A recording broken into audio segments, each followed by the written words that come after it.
नमस्कार दोस्तों, कैसे हैं आप सभी। उम्मीद है आप सभी ठीक होंगे। आज की जो वीडियो रहने वाली है वो है हमारी क्लास 12 पॉलिटिकल साइंस की सेकंड बुक का। दोस्तों हम यहाँ पर चैप्टर नंबर 3 को डिस्कस करेंगे, नियोजित विकास की राजनीति दोस्तों, यानी प्लान्ड डेवलपमेंट। इसको हम दोस्तों डिस्कस करेंगे और साथ ही साथ में जो भी आपका एग्ज़ाम पॉइंट ऑफ व्यू से इम्पोर्टेंट क्वेश्चन बनेंगे उन सभी को हम यहाँ पर डिस्कस करेंगे। चलिए दोस्तों, बिना टाइम गवाए हम अपनी वीडियो को शुरू करते हैं। पहला है दोस्तों उड़ीसा के लौह अयस्क संसाधन। काफ़ी इंपॉर्टेंट पॉइंट है दोस्तों, आपके एग्जाम में पूछा हुआ है।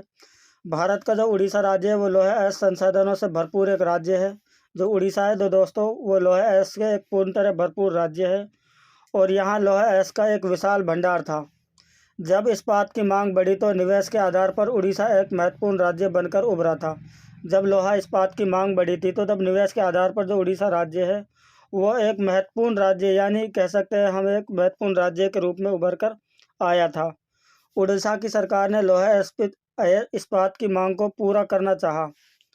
चलिए नेक्स्ट पॉइंट की तरफ चलते हैं। नेक्स्ट पॉइंट क्या है हमारा, और इसी में दोस्तों इसके लिए अंतर्राष्ट्रीय इस्पात निर्माताओं और राष्ट्रीय इस्पात निर्माताओं के साथ सहमति पत्र पर भी हस्ताक्षर किए थे। सरकार सोच रही थी कि इससे पूंजी निवेश भी हो जाएगा तथा वहाँ के लोगों को भी रोजगार मिल जाएगा। सरकार थी दोस्तों चाह रही थी कि वहाँ के जो लोग थे उनको रोजगार भी मिल जाएगा और पूंजी का भी निवेश हो जाएगा। आदिवासियों को डर था कि उद्योग आने से वो विस्थापित हो जाएंगे। जो आदिवासी लोग थे उनको डर था कि यहाँ यदि उद्योग आ गए तो ये विस्थापित हो जाएंगे और उनका जो रोजगार है, आजीविका छिन जाएगी उनके पास से। तो आदिवासी लोगों को डर था अपने रोजगार का छीनने का, कभी हमारा रोजगार छिन जाए और आजीविका छिन जाएगी। इसके कारण पर्यावरणवादी ऐसा कह रहे थे कि खनन तथा उद्योग से पर्यावरण दूषित हो जाएगा। जो पर्यावरण संरक्षक थे वो ऐसा कह रहे थे कि उनका ऐसा मानना था कि जो खनन और उद्योग से पर्यावरण प्रदूषित हो जाएगा। अबे दोस्तों उद्योग को लेकर राजनीतिक टकराव काफ़ी इंपॉर्टेंट पॉइंट है आपके एग्जाम पॉइंट ऑफ व्यू से। कोई भी फैसला लेने से पहले विशेषज्ञों की सलाह लेनी जरूरी है। यदि कोई भी सरकार फैसला लेती है तो उससे पहले वह हमेशा विशेषज्ञों की ही सलाह लेती है, अर्थात अर्थशास्त्री और पर्यावरणवादी की सलाह भी ले लें। उनका कहना है कि इससे पहले अर्थशास्त्री और वादी लोगों की भी सलाह ले लें। जनता से भी पूछा जाए कि यह आपके लिए कहीं नुकसान तो नहीं कर पाएगा। और अंतिम फैसला तो आप सभी को पता है कि जो राजनीतिक लोग हैं वही लेते हैं, यानी अंतिम फैसला राजनीति का ही होना चाहिए। चलिए नेक्स्ट पॉइंट की तरफ चलते हैं। नेक्स्ट पॉइंट क्या है, पोर्को प्लांट पर ग्रामीण लोगों का विरोध प्रदर्शन। पोर्को जो प्लांट लग रहा था उस समय वहाँ पर, तो यहाँ पर ग्रामीण लोगों ने इसके खिलाफ काफ़ी विरोध प्रदर्शन किया। भुवनेश्वर में दोस्तों जगत सिंह जिले में कोरियर कंपनी पॉस्को इंडियन इस्पात संयंत्र का विरोध किया था और मांग थी कि वहाँ के लोगों की सरकार इस कंपनी से सहमति पत्र रद्द कर दे। वहाँ के लोगों को कहना था कि जो सरकार ने सहमति पत्र पर हस्ताक्षर किए हैं उनको वो रद्द कर दे। चलिए नेक्स्ट पॉइंट की तरफ चलते हैं। नेक्स्ट पॉइंट क्या है हमारा, विकास का अर्थ। काफ़ी इंपॉर्टेंट पॉइंट है, आपके एग्जाम पॉइंट ऑफ व्यू से कई बार पूछा हुआ क्वेश्चन भी है, विकास का क्या अर्थ है। चलिए इसको हम डिस्कस करते हैं। आज़ाद भारत के सामने विकास के दो मॉडल थे। जब भारत आज़ाद हुआ था तो उस समय में विकास के दो मॉडल थे भारत के सामने। एक था पूंजीवादी मॉडल, दूसरा था समाजवादी मॉडल। लेकिन भारत ने तो दोनों मॉडलों से कुछ महत्वपूर्ण चीज़ों को ही लिया और एक नई व्यवस्था को अपनाया जिसे मिश्रित अर्थव्यवस्था का नाम दिया गया है। भारत ने इन दोनों ही मॉडलों को नकार दिया था, पूंजीवादी को भी और समाजवादी को भी। बल्कि इन दोनों मॉडलों से जो चीज़ें भी उनको अच्छी लगी उन चीज़ों को लेकर एक नया मॉडल बनाया था जिसे हम मिश्रित अर्थव्यवस्था का नाम से जानते हैं।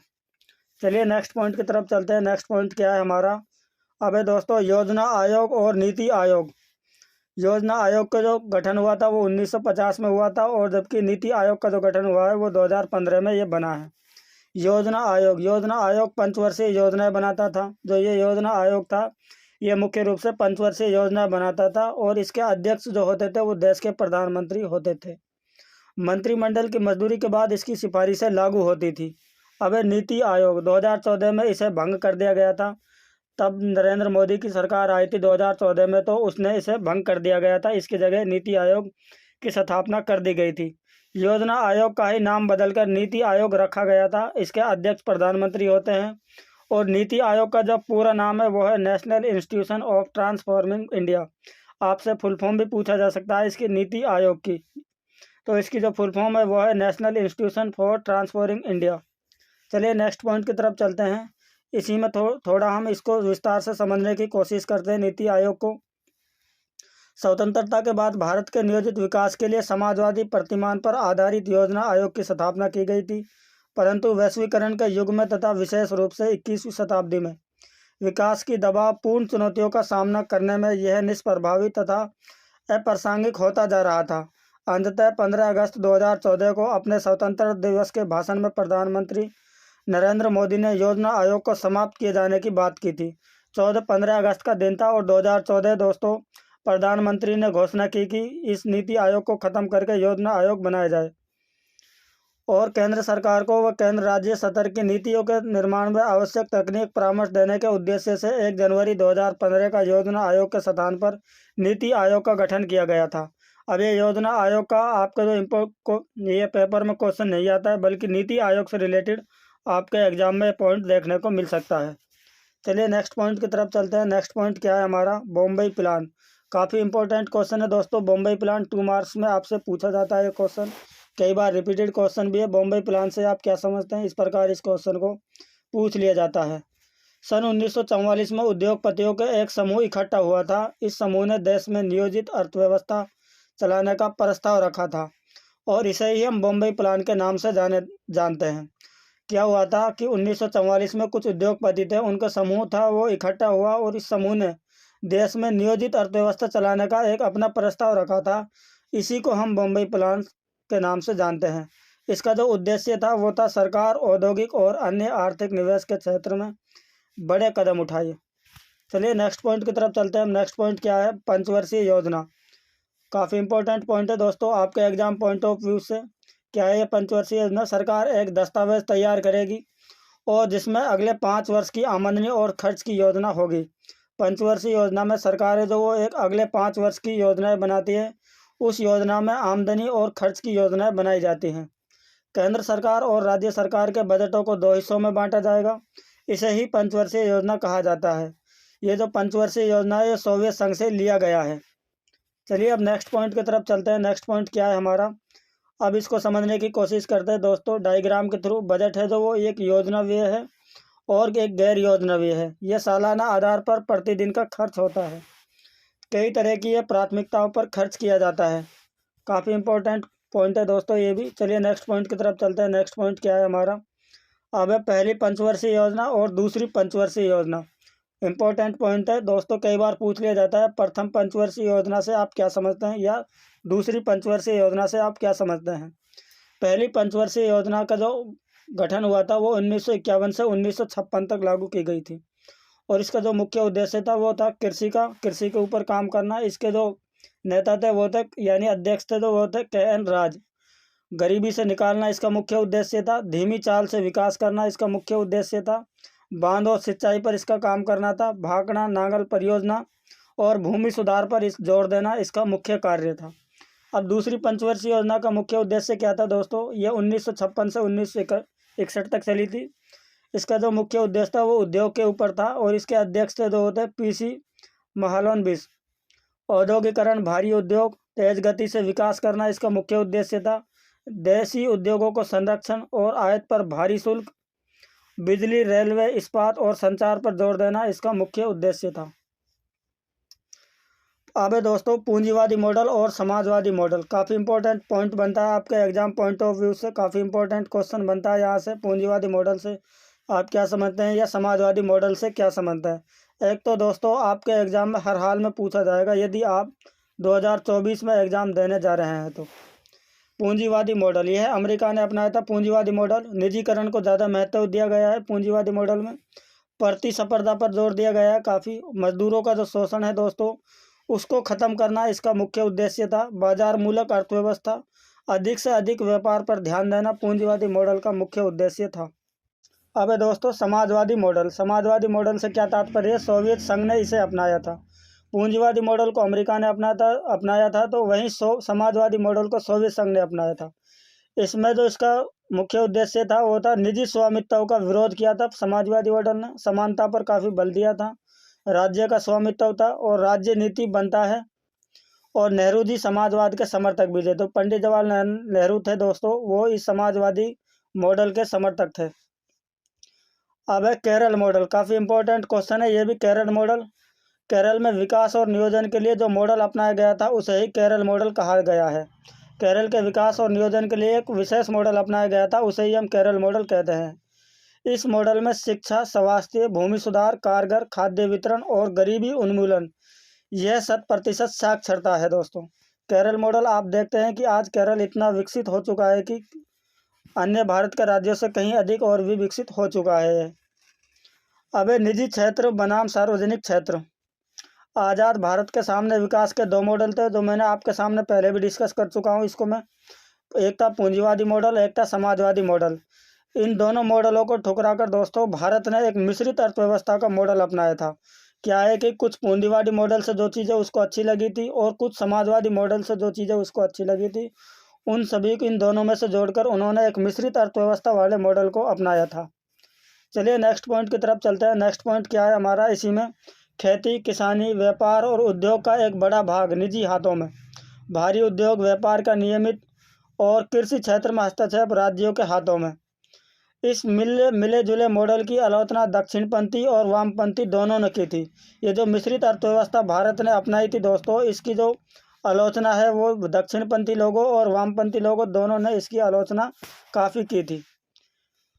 अब दोस्तों आलोचकों ने कहा है कि सरकार ने निजी क्षेत्र को ज़्यादा जगह नहीं दी है। निवेश के लिए लाइसेंस प्रणाली गलत थी, आलोचकों का कहना है। और परमिट प्रणाली, निजी क्षेत्र की राह में रोड़े टकराव गए हैं। और घरेलू बाजार में बनने वाली चीज़ों के आयात पर बाधा लगाई जो गलत था। बाजार में प्रतिस्पर्धा नहीं हो रही है और भ्रष्टाचार काफ़ी बढ़ रहा है। ये किसका कहना था, दक्षिणपंथी लोगों और वामपंथी लोगों का। चलिए अब नेक्स्ट पॉइंट की तरफ चलते हैं, हरित क्रांति। काफ़ी इंपॉर्टेंट पॉइंट है दोस्तों आपके एग्जाम पॉइंट ऑफ व्यू से। यदि इस क्वेश्चन की बात करें हम, तो ये हर बार ये क्वेश्चन पूछता है यहाँ से एग्जाम कि हरित क्रांति से आपका क्या तात्पर्य है, या हरित क्रांति के सकारात्मक और नकारात्मक परिणाम, इन सभी को हम यहाँ पर डिस्कस करेंगे। अब है हरित क्रांति। खाद्यान्न संकट के कारण देश पर भारी दबाव पड़ने की आशंका बढ़ गई थी। भारत विदेशी खाद्य सहायता पर निर्भर हो चला था। जो भारत था जो दोस्तों वो एक विदेशी खाद्य सहायता पर ही निर्भर हो गया था, खासकर संयुक्त राज्य अमेरिका पर। अमेरिका ने इसकी एवज में भारत पर अपनी आर्थिक नीतियों को बदलने के लिए जोर डाला था। सरकार ने खाद्य सुरक्षा को सुनिश्चित करने के लिए कृषि की एक नई रणनीति अपनाई थी। जो इलाके अथवा किसान खेती के मामले में पिछड़े हुए हैं, शुरू में सरकार ने उनको ज़्यादा सहायता देने की बात कही थी। जो शुरू में जो ज़्यादा पिछड़े हुए राज्य थे जो कृषि के तौर पर, तो सरकार ने उन पर पहले हरित क्रांति को अपनाया था। चलिए नेक्स्ट पॉइंट की तरफ चलते हैं। अब नेक्स्ट पॉइंट क्या है हमारा, देखते हैं। बाद में सरकार ने इस नीति को छोड़ दिया था। सरकार ने अब इन इलाकों पर ज़्यादा संसाधन लगाने का फैसला किया जहां सिंचाई सुविधा मौजूद थी और जहां किसान समृद्ध थे। पहले दोस्तों जो हरित क्रांति का जो प्रयोग किया जा रहा था वो गरीबों के लिए किया जा रहा था, जहाँ पर फसल नहीं होती थी या सिंचाई की व्यवस्था उपलब्ध नहीं थी। लेकिन बाद में सरकार ने इस नीति को छोड़कर इसको वहाँ पर लगाया जहाँ पर सिंचाई की सुविधा पहले से ही मौजूद है और वहाँ के किसान जो पहले से ही विकसित हों। इस नीति के पक्ष में दलील यह दी गई कि जो पहले से ही सक्षम है वे कम समय में उत्पादन को तेज रफ्तार से बढ़ाने में सहायक हो सकते हैं। सरकार ने ऐसा इसलिए किया है क्योंकि जो पहले से ही योग्य हैं या सक्षम है वो कम समय में ही उत्पादन को तेज रफ्तार से बढ़ाने में मदद कर सकते हैं या सहायक हो सकते हैं। सरकार ने उच्च गुणवत्ता के बीज, उर्वरक, कीटनाशक और बेहतर सिंचाई सुविधा बड़े अनुदानित मूल्य पर मुहैया कराना शुरू कर दिया था। सरकार ने इस बात की भी गारंटी दी कि उपज को एक निर्धारित मूल्य पर खरीद लिया जाएगा। सरकार ने यह भी गारंटी दी कि जो उपज है उसको एक निर्धारित मूल्य पर खरीद लिया जाएगा। अब है हरित क्रांति के सकारात्मक प्रभाव यानी लाभ और हरित क्रांति के नकारात्मक प्रभाव यानी हरित क्रांति की हानि। इन दोनों को यहाँ पर हम डिस्कस करते हैं। हरित क्रांति के पहले सकारात्मक को डिस्कस करते हैं। गेहूं की पैदावार में काफ़ी बढ़ोतरी हुई है हरित क्रांति के कारण। पंजाब जैसे राज्य, हरियाणा, पश्चिम उत्तर प्रदेश जैसे इलाके काफ़ी समृद्ध हो गए हैं हरित क्रांति के कारण। इनको काफ़ी लाभ हुआ है हरित क्रांति के कारण। अब हरित क्रांति के नकारात्मक प्रभाव क्या हैं? गरीब किसान और बड़े भूस्वामी के बीच में काफ़ी बड़ा अंतर हो गया है। एक गरीब किसान है दोस्तों, एक बड़े भूस्वामी के बीच में काफ़ी बड़ा अंतर हो गया है। वामपंथी संगठन का उभार हुआ है, एक जो वामपंथी संगठन है उसका काफ़ी उभार देखने को मिला है। हरित क्रांति के सकारात्मक और नकारात्मक प्रभाव हमने पढ़ चुके हैं दोस्तों इसको। अब है मिल्कमैन ऑफ इंडिया, काफ़ी इंपॉर्टेंट पॉइंट है, ये भी आपके एग्जाम में कई बार पूछ लिया जाता है 3 मार्क्स में। मिल्कमैन ऑफ इंडिया के नाम से मशहूर वर्गीज कुरियन से गुजरात सहकारी दुग्ध एवं विपणन परिसंघ की विकास सभा में केंद्रीय भूमिका निभाई और अमूल की भी शुरुआत की गई थी। गुजरात एक ऐसा शहर है आनंद है जो सरकार दूध उत्पादन का आंदोलन अमूल इसी शहर में कायम है। इसमें गुजरात के 25 लाख दूध उत्पादक से जुड़े हुए हैं। इसमें तो गुजरात के 25 लाख लोग हैं वो दूध उत्पादक से जुड़े हुए हैं। ग्रामीण विकास और गरीबी उन्मूलन के लिहाज से अमूल नाम का यह सहकारी आंदोलन अपने आप में एक अनूठा और कारगर मॉडल रहा है। इस मॉडल के विस्तार को श्वेत क्रांति के नाम से भी जाना जाता है। चलिए नेक्स्ट पॉइंट की तरफ चलते हैं। नेक्स्ट पॉइंट क्या है इसी में, 1970 के ऑपरेशन फ्लड के नाम से ग्रामीण विकास कार्यक्रम शुरू किया गया था। ऑपरेशन फ्लड के अंतर्गत सहकारी दूध उत्पादकों को उत्पादन और विपणन एक राष्ट्रव्यापी तंत्र से जोड़ा गया था। बहरहाल ऑपरेशन फ्लड सिर्फ एक डेयरी कार्यक्रम नहीं था, इस कार्यक्रम में डेयरी के काम को विकास के एक माध्यम के रूप में अपनाया गया था ताकि ग्रामीण लोगों को रोजगार के अवसर जो प्राप्त हो सके, ग्रामीण लोगों को ताकि रोजगार मिल सके और उनकी आमदनी बढ़ सके तथा गरीबी दूर हो सके।